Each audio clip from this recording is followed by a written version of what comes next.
Okay, we're going to do a quick walkthrough of adding text and a red background a la Barbara Kruger from Lightroom to Photoshop and then back to Lightroom. So here's a picture of a student's face. First thing I'm going to do is I would make any edits that I wanted to make to this picture. So I'm going to switch it from Adobe Color to either Adobe Monochrome, or I've got various monochrome kind of presets that I have. You can also go into lots of different profiles. If you want to go, there's various black and whites that you can pick in here. So maybe we'll go with like a higher contrast, sort of something that a little harsher. Crank that up. Okay, there's my black and white the way I want it. Quick and fast adjustment. Now I'm going to right click on it and then say Edit in Photoshop.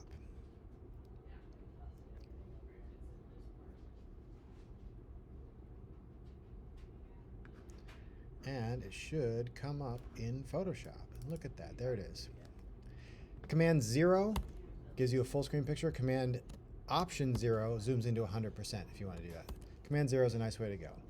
So in Photoshop you have layers over here on the right side. What's on top of the layer is on top of visibility. So we've got the background layer now. The first thing I'm going to do is I'm going to add a shape. Over here, rectangle tool. I'm going to drag that rectangle, and you can see that it's white. So I'm going to change the fill color to just like RGB, just red.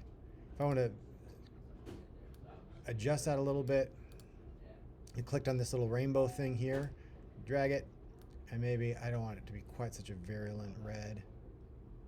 Something more like that seems nice. Yeah, that still pops a lot. So now I can close that, and I've got my rectangle. Now I got text over here. If you don't see these tools, over here in the upper right is your workspace.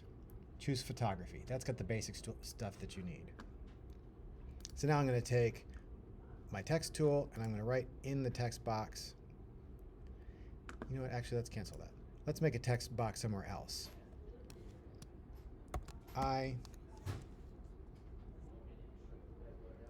don't need to write down my assignments. I don't know if that's, this is a random thing. I'm just trying to think of like things that students say. So now I'm going to take that box. I hit enter so that it would drag down to the next line. And I take this box and, oops, let's just shuffle that around a little bit. The reason why I did the two boxes separately is because if I did it right in there, inside the rectangle, if I clicked on the text box on the rectangle, it would go right up to the edges, and I want a little bit of space there. And I want to be able to resize the two separately. Does Kruger do it in black and white, or black or white text most of the time? Let's see. Barbara Kruger. Just doing a quick Google for some image search. Yeah, it's usually, well, most of the time if it's got the red background, it's got white text. And it's a sans serif font. So we're going to switch that to white. What I did was let's slow that down. I highlighted the text by clicking all over it. And then here's the color. You can drag that to whatever color you want. I picked white. And then right now I'm using Baskerville because that's something I kind of like. We're going to look for a sans serif font, meaning it doesn't have any like wingy dingy things on, it's like impact maybe. Yeah, that fits. So now I've got that. But this tool is the move tool. You can also hit the keyboard key V, and that automatically switches you to the move tool. Okay. Now, over here on the right, I've got my various layers. There's the picture layer, the rectangle layer, and on top of that is the text layer. If I were to take the rectangle layer and drag it above, now it's hiding the text layer. Drag it back down. If I select the two by holding down Shift and click the two, what I can do is these guys, I can center my text vertically and horizontally. Now, that actually works okay. If I then were to deselect both of those, get into my text layer, what I just realized is this is not really centered. It's left aligned. Is it better to center align it? Let's see.